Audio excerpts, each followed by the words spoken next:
thank you very much for this kind introduction, and I'm very happy to be here in Dhaka, and I would like to also congratulate the organizers for putting together such an important event now, as we are in one world, one village, and we have pretty much the same challenges, and one of them being the disruptions in supply chains.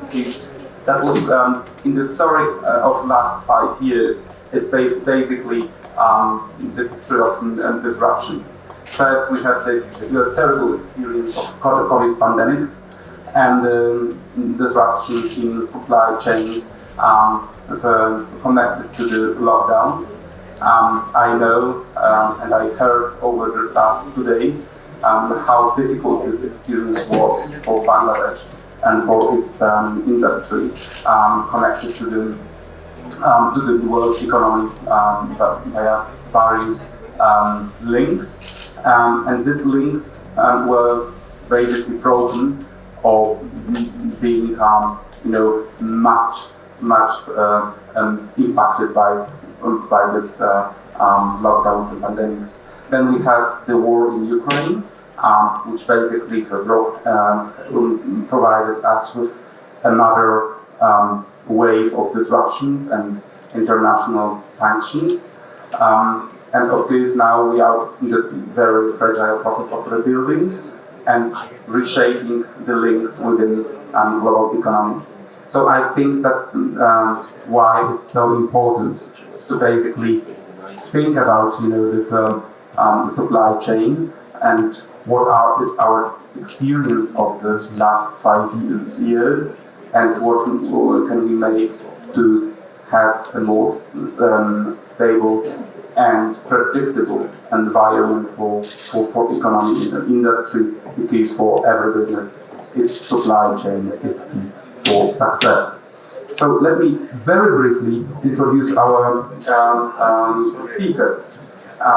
Mr. David Morris is a distinguished global authority on international business risks and opportunities with a wealth of experience on diplomacy, business and cultural exchange. David has served as a senior advisor to governments, businesses and international organizations, including the United Nations, where he currently serves as Vice Chair of the UN Sustainable Business Network for Asia Pacific. David Morris is CEO of Australia-China Business Council. Please join me in welcoming him on stage.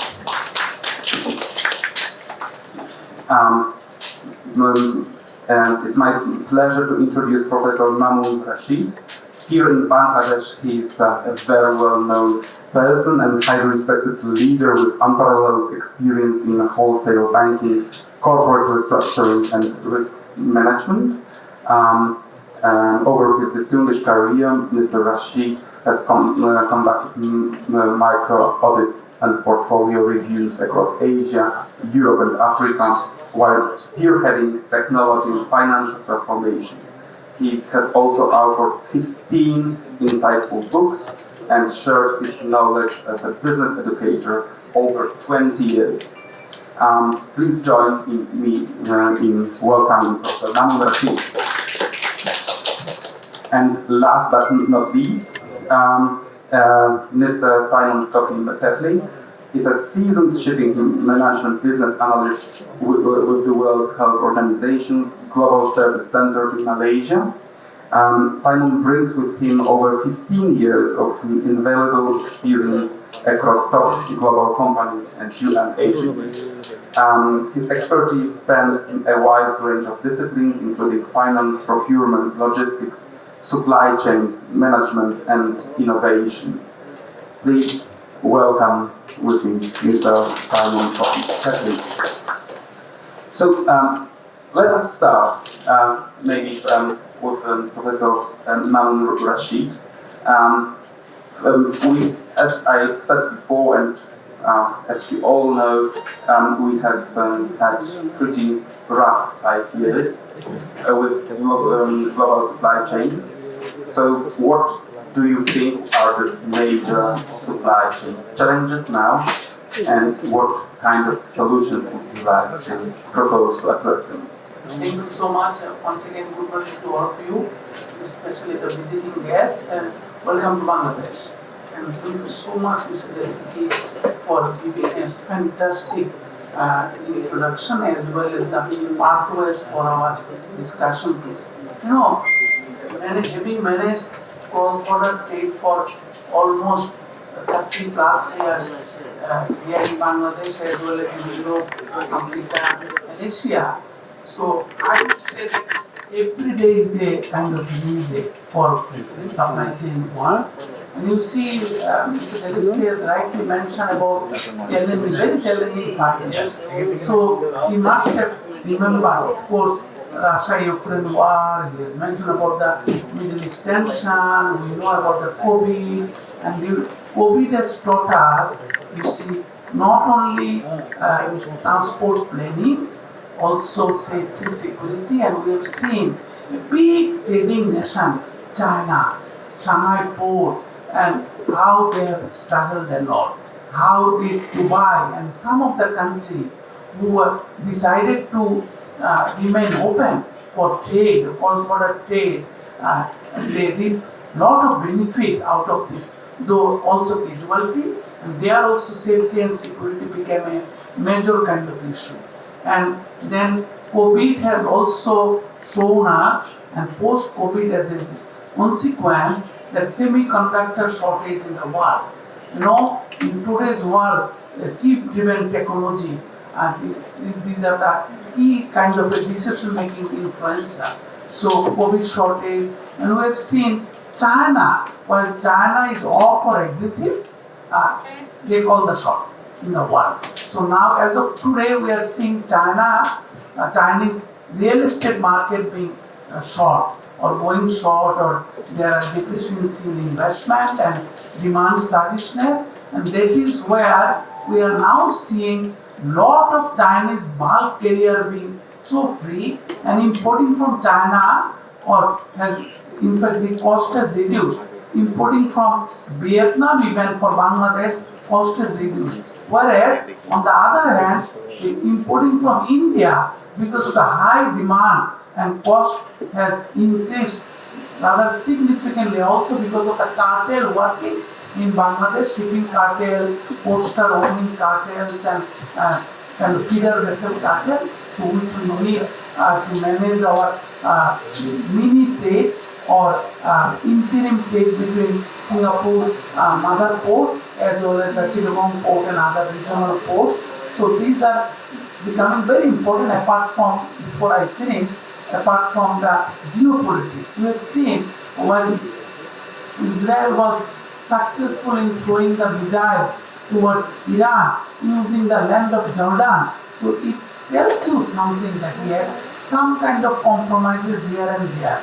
And we have also seen Russia-Ukraine war, how it has influenced us. All the shipping tycoons were, I'm sure my colleague David will elaborate in a broader kind of way. So that has forced us to reroute.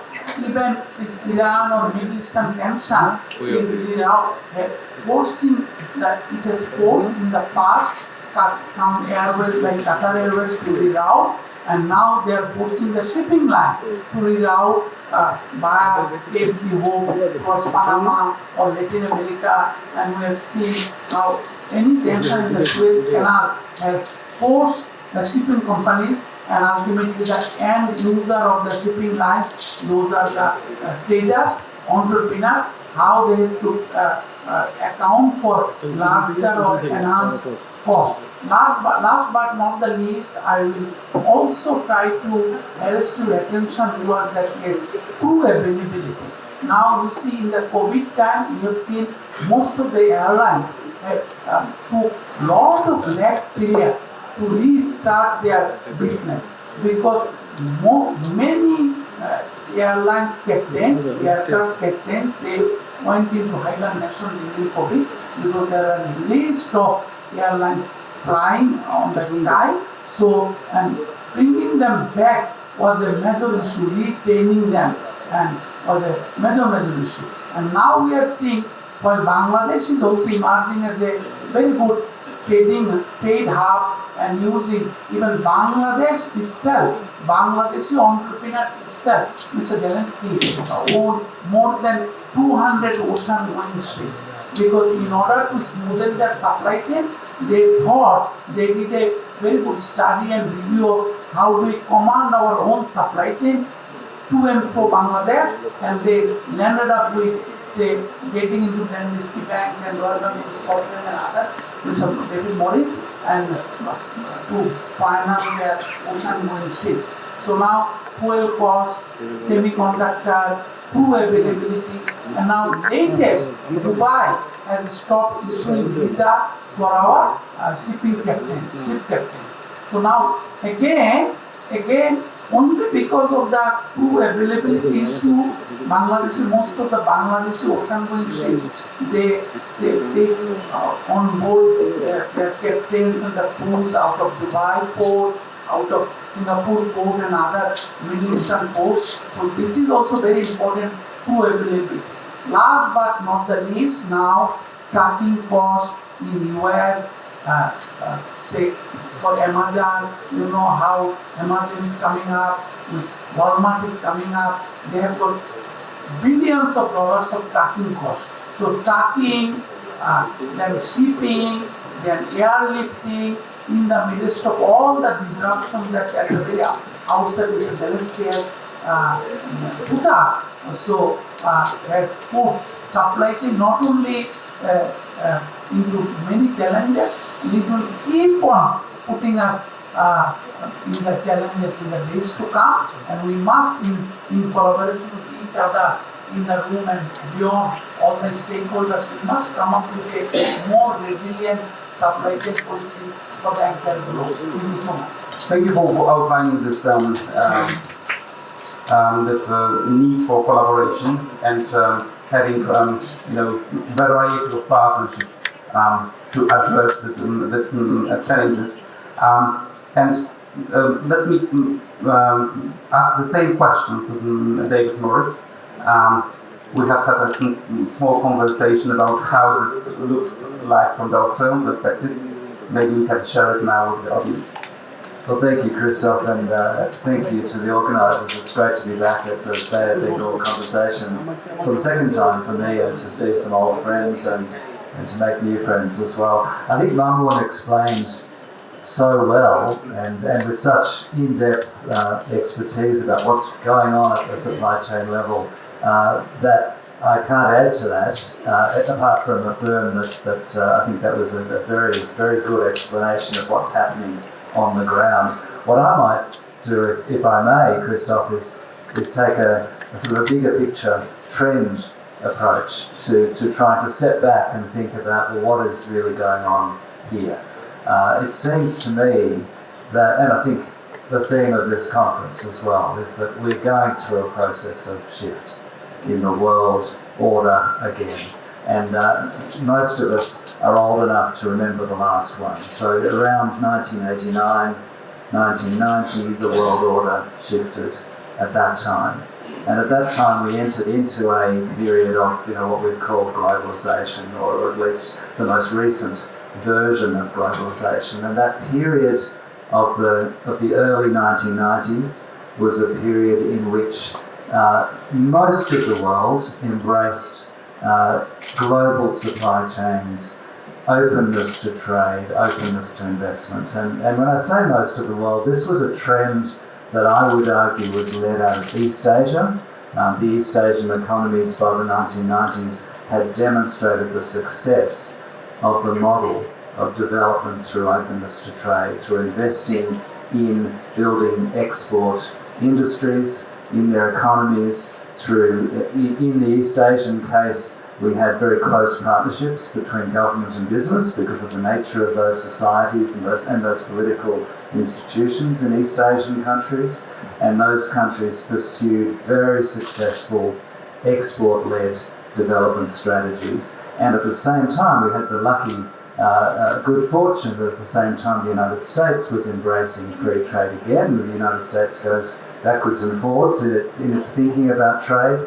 And in the 1990s, the US was going through a period of what they called the long boom. They expected in the 90s to have continuous growth and continuous openness to the world was the philosophy in the United States, and Europe as well was embracing the idea of a new idea for Europe of expanding its political institutions and also embracing globalisation. So we had this confluence of trends. All these trends came together in the 1990s to drive this new world order. Now I think all of that's breaking apart.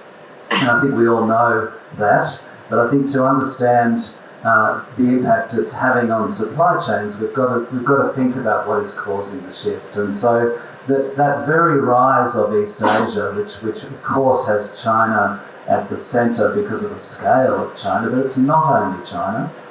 It's all of the economies of the East Asian region, and now luckily we're seeing the growth, very successful growth, with its challenges, of course, but we're seeing that growth expanding beyond East Asia here into South Asia and beyond. We are seeing a shift in power now in the world, and so the reaction in that shift of power means that the mentality, the thinking, the policy thinking in the United States and Europe is shifting. They're no longer supporting free trade.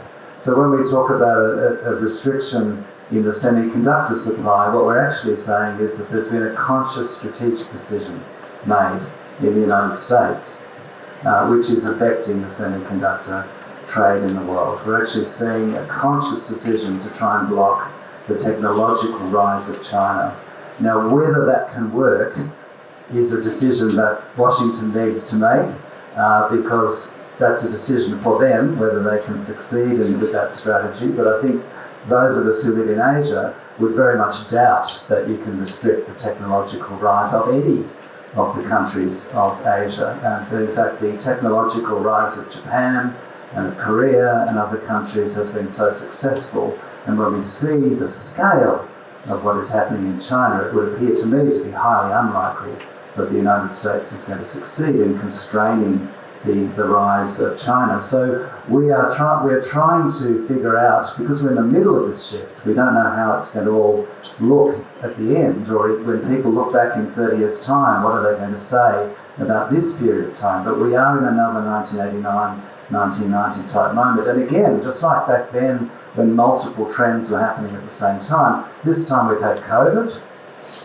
and COVID, of course, was harnessed in the discourse, in the narrative. It was harnessed by President Trump at the time as being all about China, as China having caused it, which of course is an absurd proposition to most of us who would understand that these things happen. They happen about once a century, although perhaps with the changes in our world and our world population, perhaps we'll see another pandemic again within a shorter period of time, so we should be ready for it. But let me say a couple of things from my knowledge and my network. So one person in my network is John Denton, who's the Secretary General of the International Chamber of Commerce, and he and his team in Paris were looking very carefully at all of the supply chains through COVID.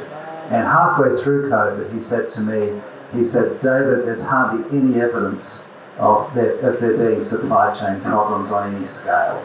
The narrative was about massive supply chain distortions, but actually the experience with supply chains in and out of China, the world's biggest trading economy, at that point in the middle of the pandemic was very minimal disruption. And certainly that was the case between Australia and China, which is one of the biggest trading relationships, Australia being China's 5th largest trading partner. There was virtually zero impact from COVID. In the narrative, the political narrative, because remember we've got this big political shift happening, the narrative was very different. So I think we have to be careful about looking at actually what was going on. There were distortions, by the way, in some areas of trade during COVID. For example, next door in India, we saw quite a lot of restriction on medical equipment trade.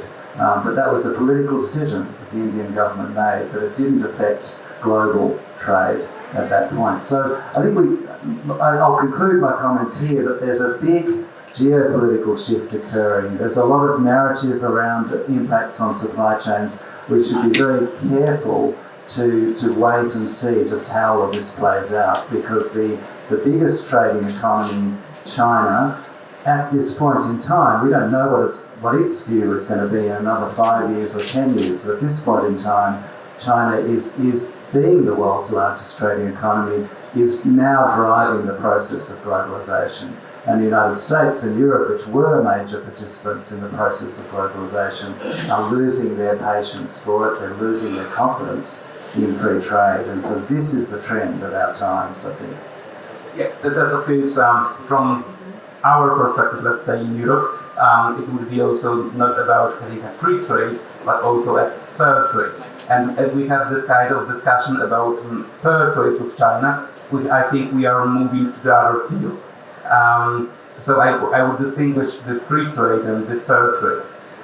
But let us move to our last speaker, Simon. Please, what is your perspective? Because you have both background experience and responsibility in the supply chains around the medical equipment and working for this WHO. So what is this your take on supply chains after pandemics and after last pandemics and maybe for the next pandemics coming? Thank you. I think my colleagues have dealt with the bigger picture, so I would like to narrow it a bit to the country levels of the in terms of the challenges that or what the challenges during the pandemic and what to prepare for future ones. So during this the pandemic, what we noticed was there were a lot of bureaucracy in terms of government agencies, in terms of approval and regulations. So for instance, if a vaccine is coming and they need maybe a tax exemption process or document, some of these governments really delay the process. Some of them will actually say the goods or the vaccines should arrive before they process this documentation or authorization. Meanwhile, under normal circumstances, this is supposed to be done before. But most countries want the vaccine to be in the country before these authorizations are being given. So this is and that delays, because as soon as these vaccines are delivered and the processes began, it goes back and forth because of the bureaucracies, and it delays the process. So people who are supposed to have access to these vaccines get delayed, you know. So this is one kind of one disruption in terms of this chain. And then another one too is some of these countries don't even have the facilities to store these vaccines. So there were some of the countries that have actually been in during this pandemic. We had a situation where the vaccines arrived and we have to go and look for a private sector storage facility to keep these vaccines. So these are rare challenges. And the last but not the least is also human resource. And some of these countries also don't have the human resource to manage these supplies and vaccines. So it's really a big challenge. And I think going forward and in our effort to prepare, we must be able to focus more on regional integration issues and also try to make sure that the capacity, so even if we have, let's say, a regional corporation and you don't have the capacity within the country, then the regional can support. So looking at something like Europe, like the model Europe is having, everything can be centralized, but most of these countries don't have the regional corporation, and within the country too, they don't have the capability. So I think it's a challenge that we must be able to build and prepare towards the future. As Dave said, this could happen next time. Yeah, because it's bound to happen. We don't know yet. Even though the WHO has a team that is really reviewing to try to foresee or predict the next pandemic, but it will happen anytime and we must be prepared to do that. Yeah. So these are my initial takes. So isn't it fascinating because 6 years ago, from 10 years ago, we wouldn't basically factor this kind of pandemics in our business models, and now every major business needs to basically think in terms of next pandemics, like a next crisis. So this kind of health has become not only the factor of development, but also a factor in business. And that's, I think that's also a major shift in thinking. If I would like to maybe come back to what David said about the shift in thinking and the shift in how the global trade looks like. Because I agree with you that China is playing a major role in opening up different markets and exploring the, let's say, new way of organizing globalization. But you in Australia, you have experienced a kind of another side of China, also using this trade links and using the supply chains as a way to pressure Australia in the kind of behavior in the security terms, which was not consistent with the, let's say, traditional way of Australian strategy.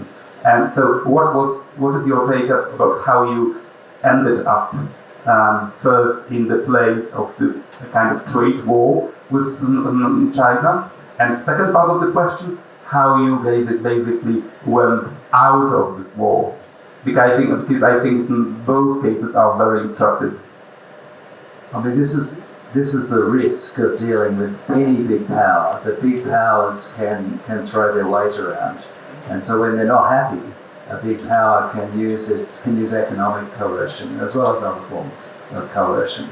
And so yes, I think Australia, South Korea, even tiny Lithuania in Europe, there are a few examples in recent years of where China is beginning to throw its weight around. It's beginning to show when it has displeasure with a partner, with a partner that it believes is a long-term strategic partner. But when that partner does something that makes China unhappy, the Chinese government has demonstrated to us now that it will, just like the United States does, or that other major powers traditionally have as well, it will throw its weight around. It will use forms of coercion to try and change a policy position. Now, in the case of Australia, Australia had a government a few years ago that in the period of the first Trump presidency in the United States, the Australian government at the time was politically aligned with the Republicans in the US and made a number of policy decisions that on their own, individually, perhaps would not have created so much of an impact on the trading or the bilateral relationship. But Australia made a decision to implement a very comprehensive foreign interference law, which many countries have. Georgia in the Caucasus region has tried to introduce a foreign interference law in recent times with massive protests. But in the case of Australia, the Australian government at the time introduced this foreign interference legislation and turned it into a political theatre. So they made it about China. They claimed that China was interfering in Australian domestic politics, made lots of public claims, no public evidence of any of this, by the way, and there have been many studies since to demonstrate there wasn't much to it, but there could have been, and there could yet be. I mean, there could yet be the opportunity for a foreign power to interfere in Australia, just as in any country, and so having the legislation made good sense, but it was turned into political theatre against China. Equally, there were some discussions about the huge market for international education in Australia. Australia has hundreds of thousands of Chinese students, and there were a couple of cases, 2 or 3 cases, in which students had complained about maps having Taiwan as not included as part of the People's Republic of China. A couple of incidents like this, minor things, but again, they were turned into massive political theatre in Australia. And finally, after a series of these things, a member of Parliament was raided by police, and there were claims that he was involved in a WeChat group. I mean, goodness, that would be terrible, wouldn't it, if you were involved in a WeChat group? Most people who deal with China are on WeChat groups. So there was this massive political theatre about China, which appeared to those of us outside, I was outside of Australia at the time, it appeared like Australia was just trying to please President Trump, who had indicated at the time that he was very unhappy with Australia. So there were lots of attempts, it appeared, to please Trump. And then finally, at the height of COVID, the Australian government makes a highly politicised theatrical argument that there should be an independent inquiry into the origins of the coronavirus, and there should be UN weapons inspector powers given to World Health Organization or independent people to go in and to study the origins of the virus. So in other words, again, the Trump line, essentially ascribing blame, which is a very common thing to do in terms of a health crisis, that we tend to look for someone to blame, and Australia was able to play that role very well. It got a lot of international media coverage. It was perceived, I think, in China, from the people I've talked to in China, it was perceived, as you would imagine, with quite a bit of anger, because Australia is a very rich country because of its economic relationship with China. So the Chinese considered that their old friend, their old economic partner for 30 years. Australia, remember, had been the #1 destination for Chinese investment for 20 years, from the 1980s. For the next 20 years, Australia was the #1 investment destination for the Chinese. So for Australia to be talking in this very anti-China way was created anger in China. So what did China do? Well, they blocked about $1 billion worth of trade, which was only a very small proportion of the trade with Australia, but even so, it was a targeted attempt to punish Australia for, my apologies, it was actually $20 billion.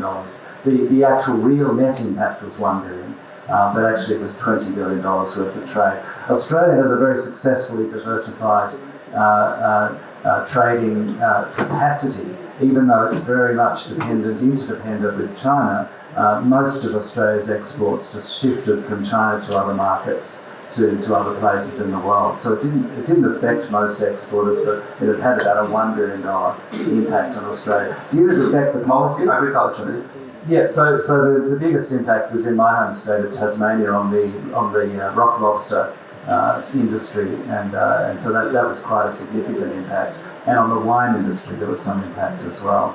But did it have an impact? Did China win by using this economic coercion? Well, it didn't change any policy position of the Australian government. But one thing that did happen was that government that created all that political theatre about China, they lost office. And they lost all of their seats that had a large number of Chinese Australians in them, because Chinese Australians and most Australians didn't want to create this anger against China, because Australia has such a close people-to-people relationship and economic relationship with China. So that government lost office. The new government came in and stopped all the political theatre. The new government talks in a more moderate way, and all of those restrictions have now been lifted. So I understand this as a way of, skillful diplomacy. That's the point number one. But point number two, with the 2 points, Trump 2.0, a humble prediction for the elections in 2025. And I understand that we have another potential,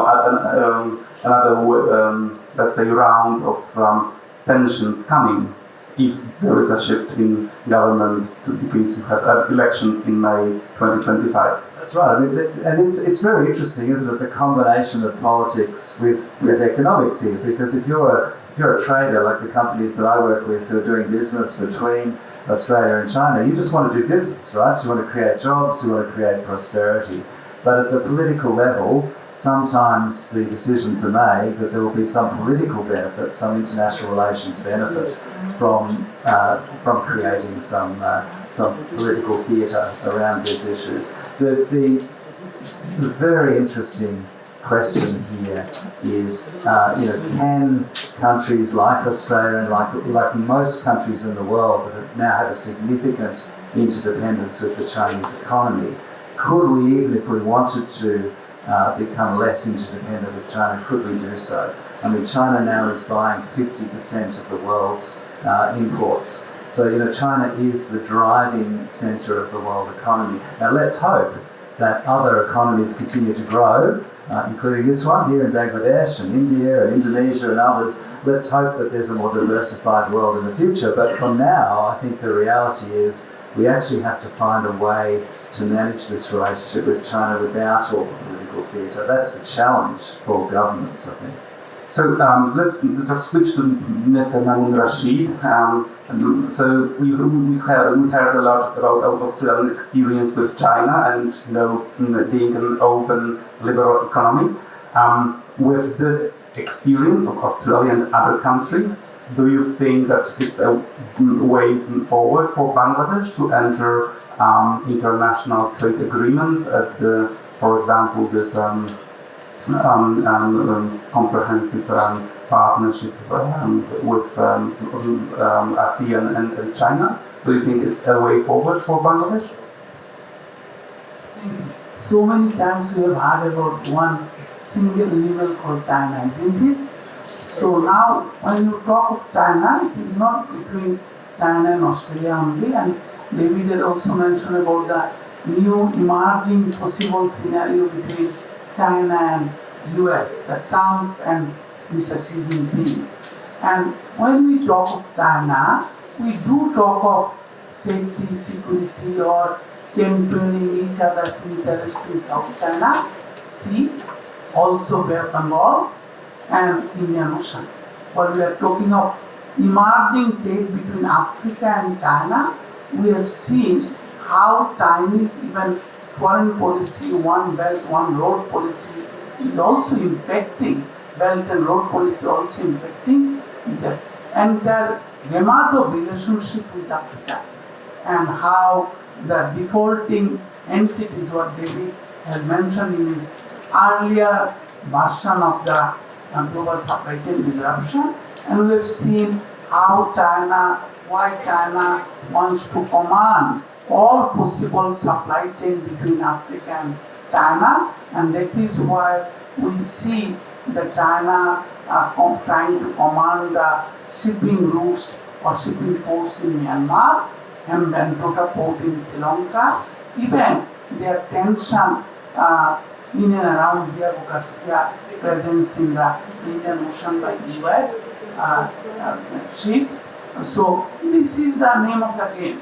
And as long as, and with growing inter-Asian trade also, trade between Bangladesh, India, Bangladesh, China, Bangladesh, South Korea, Bangladesh, Indonesia for trade, even using Singapore port for transshipment, that has become because the port capacity in Chitra and Mongla does not come much here, though because of the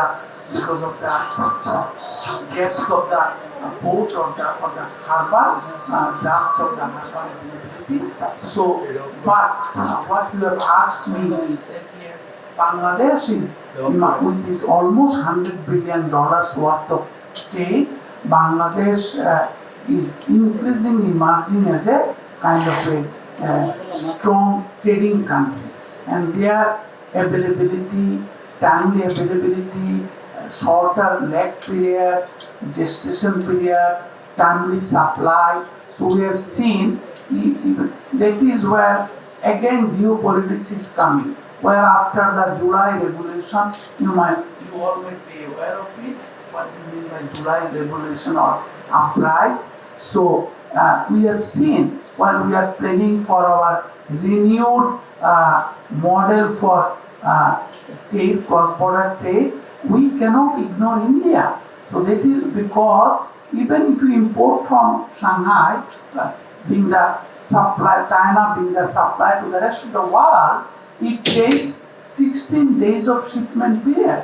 Where from Eastern India, it is 2-3 days, and from Western India, it is 4 to 5 or 6 days. So where to get you say onion or pulses or raw sugar or salt or even chilies from?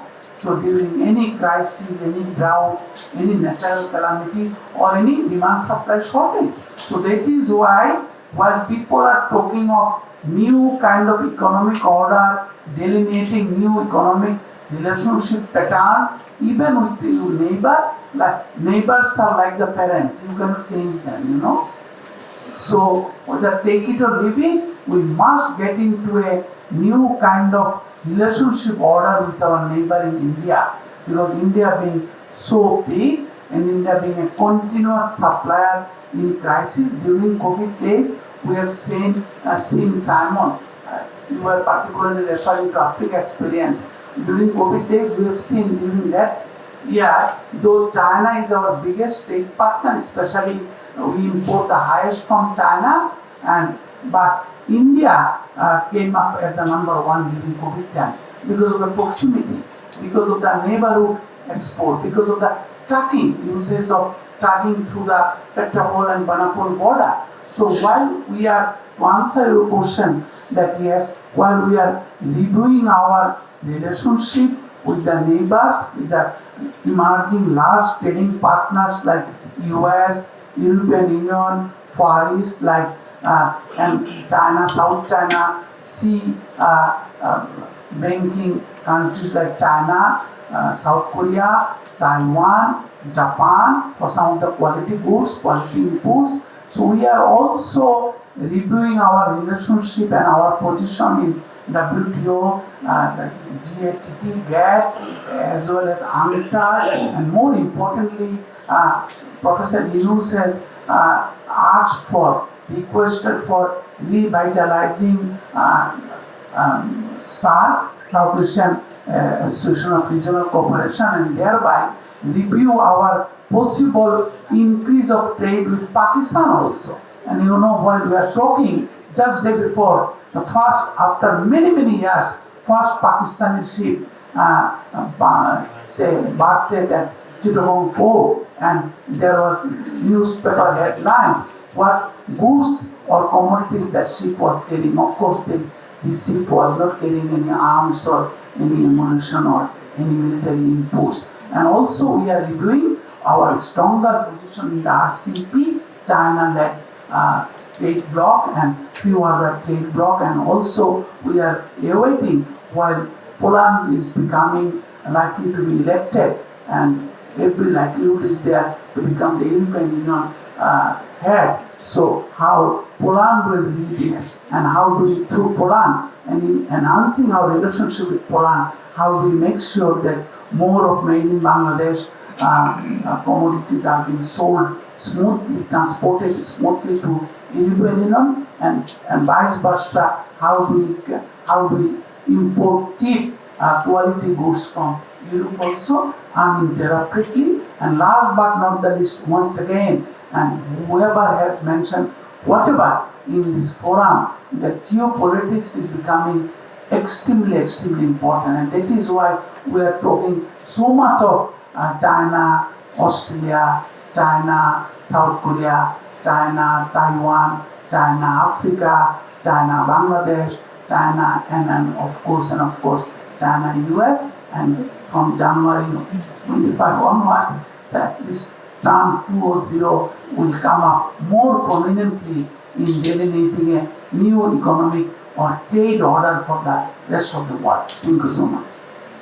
Thank you so much for bringing in the so many important issues and importance of cooperation, also in the neighborhood with India and Pakistan. I find it really fascinating how Bangladesh was able also to have a steady relationship with India and also improve its relationship with Pakistan. I think it's crucial and it's a major achievement of itself. But thank you very much also for bringing the perspective of the EU and the coming Polish presidency of the bloc. And I just note for myself that the opening up for Bangladesh trade with the bloc. Yes, I'm from Boym, yeah. And I'm not, but I will just try to also understand the position of Bangladesh better. And I understand after 2026, when Bangladesh would not be LDC anymore, that it is important that for the continuous development of the country to have this trade agreements in place as it is now, and do not lose this kind of trade deals with which are now especially for the LDC countries. So I think it's important that we have a steady set of rules for trading between the bloc and Bangladesh, and that's what I'm taking from our conversation. And just I will ask the last question to Simon, but that will be the last question of mine, and you will have the opportunity to ask questions to the speakers. So please prepare your questions if you have any. We've talked briefly about the role of the EU and the still largest trading bloc in the in the world, the more coherent, and its possible role here in the global south, spanning from Africa to Southeastern Asia. What would be your advice to the EU and the role it can play, especially in your field in the supply chains and pandemic preparedness for the next health crisis? Okay, thank you very much. Before I start this, yesterday there was a news from the European Union Commissioner that there was a blackmail by Russia to Austria by blocking the gas supplies to the energy supply, especially this winter. There was a blockage, like they stopped the supply of gas.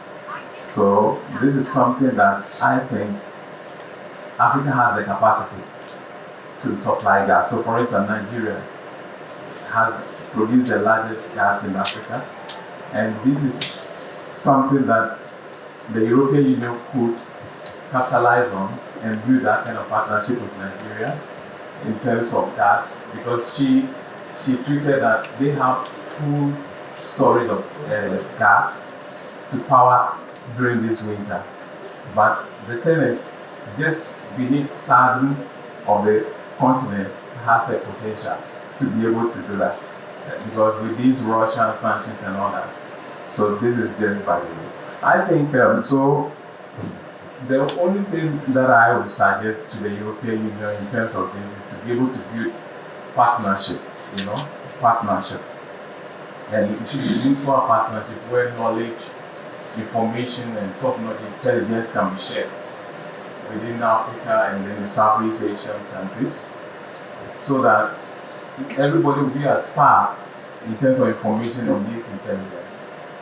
And also, if possible, maybe probably some of these Southeast Asian countries and the African countries can be non-permanent members of the NATO, so that some of these information or intelligence sharing will be more kind of coherent,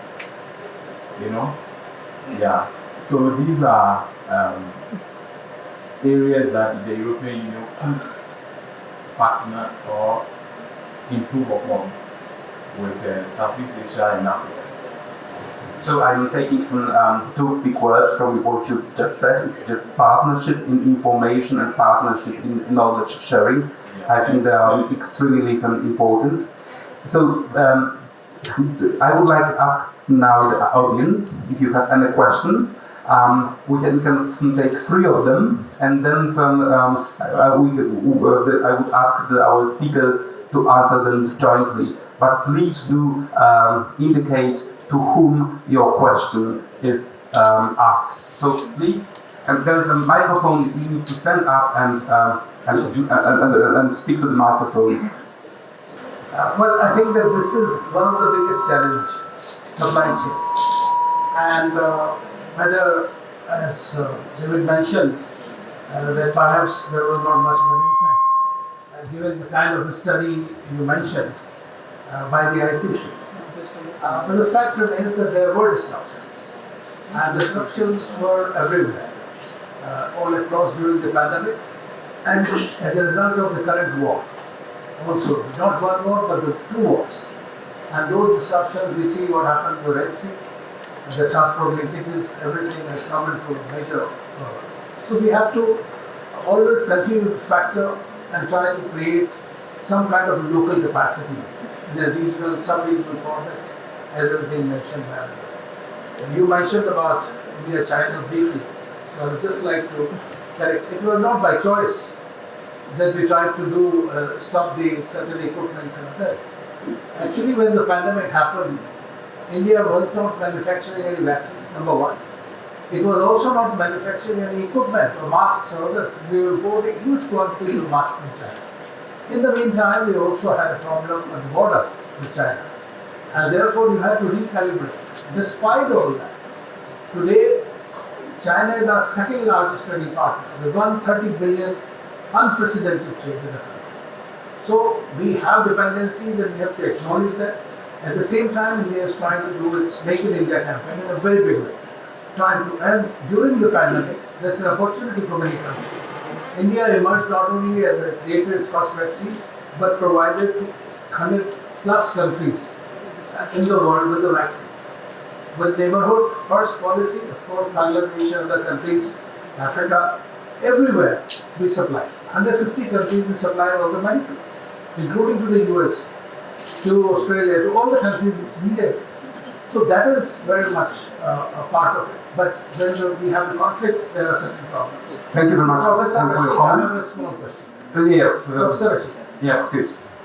You know, Professor, you of course mentioned about the alternates that are taking place for Bangladesh now. Now, how do you create a local capacity increases within the country so that your trade basket increases? Thank you very much for this question. We can have two ones. So yes, the gentleman and the gentleman behind you afterwards, and that would be our last question. Please. Okay, great silence. It's unlikely that to bring up the elephant in the room, which hasn't really been mentioned. But if we look at it, you've mentioned two instances of disruption. This is pandemic and it's Ukraine war. What about Gaza and Lebanon?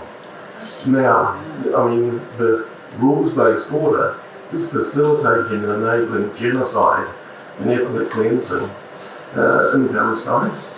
It is enabling and facilitating the unprovoked full-scale invasion of Israel of Lebanon. And this is having a massive impact. I mean, not only on Israel, one of their ports is already bankrupt. The Suez Canal has a fraction of the traffic. I mean, the Houthis have selectively blocked off the Red Sea. And you seem to have Netanyahu wanting to go to war against Iran. And if he does, at some stage the US will have to come in to save his scrawny backside because he will be absolutely defeated and humiliated. So, using this scenario, if Netanyahu gets his wish and there's a war with Iran, what are your predictions in terms of supply chain disruption that will follow from that? And to whom is the question? Hello everyone, this is Ashwin Krzysztof. I am pursuing my postgraduate degree at the University of Dhaka. How the rebels have been bombing over ships in Yemen, in the Red Sea. They have been portraying it as a revenge in response to Israel's atrocities in Gaza. But due to the intensifying bombing over ships, the transportation of ships from Europe or West to East Asia have been facing such a problematic situation. So amidst the reality, will the world be able to manage another alternative route to have a free transportation of ships? Thank you much for this three questions. So I will just briefly repeat them. First is about to Professor Mamun about the local capacity building and entering also the global market. The second is about the Middle East crisis and how to respond to them. And the second is also about more specifically about shipping through the Red Sea.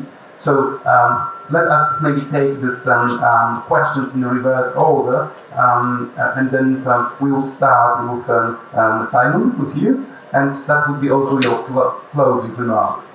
Okay, thank you. Okay, so the war with Iran, I hope it doesn't happen because then it's going to have a lot of impact, and also especially fragile countries that do not have these capacities and all this. It's really going to have a bigger impact. And the impact will be more than what Ukraine is having with Russia. So I hope nothing happens in that one. Also, possible effect could be there will be kind of global inflation because the disruption will really be more impact. So I hope that doesn't happen. I'm not sure the one about the shipping. It was also about the impact of the bombing of the ships coming through the Suez Canal and Red Sea, and how it could be how the trade can be impacted, and what are the alternative routes, remedies for the crisis. That would be so probably the distraction will be more. So in terms of lead times will be more. So it means you have to go through behind South Africa and go around, or vice versa. So that is the only way that one. So meaning there will be more disruption in terms of the supply chain disruption. So that is the main effect that will have. And then I think that's all right. Yeah. Good morning, everyone. Today is the second day of our conference. The title of today's session is Supply Chain Disruptions Navigating Economic Recovery in a Fragile World. So the speakers for today's session are David Morris, MamunRashid, Simon Kofi, Krzysztof Zalewski. So I'm requesting all the speakers to take your seats.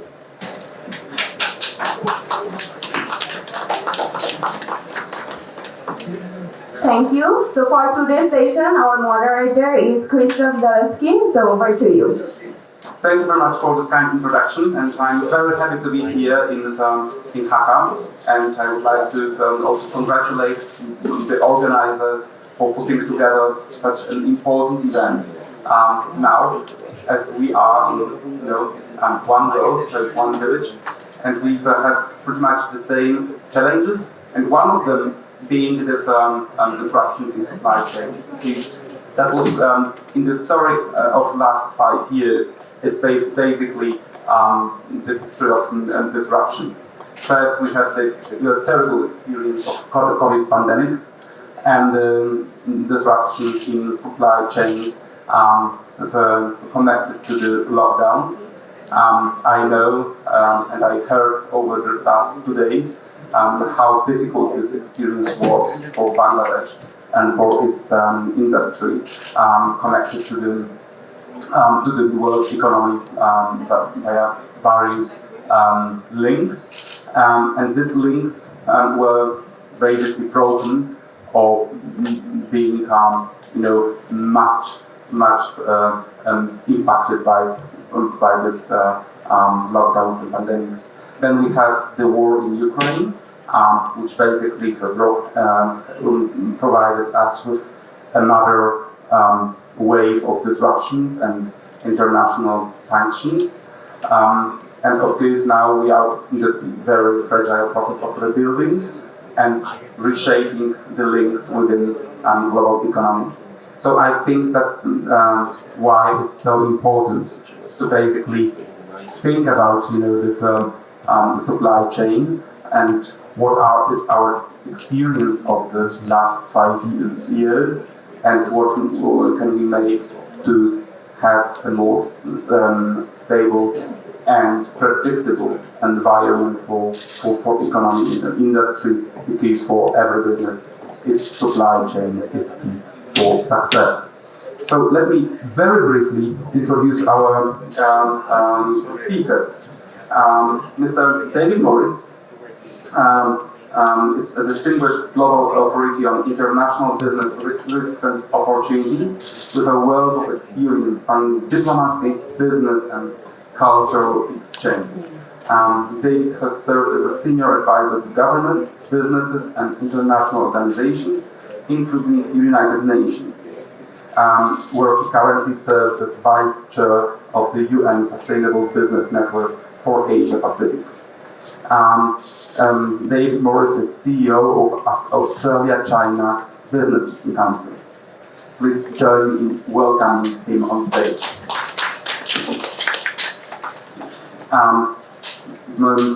And it's my pleasure to introduce Professor MamunRashid. Here in Bangladesh, he is a very well-known person and highly respected leader with unparalleled experience in wholesale banking, corporate restructuring, and risk management. And over his distinguished career, Mr. Rashid has conducted micro audits and portfolio reviews across Asia, Europe, and Africa, while spearheading technology and financial transformations. He has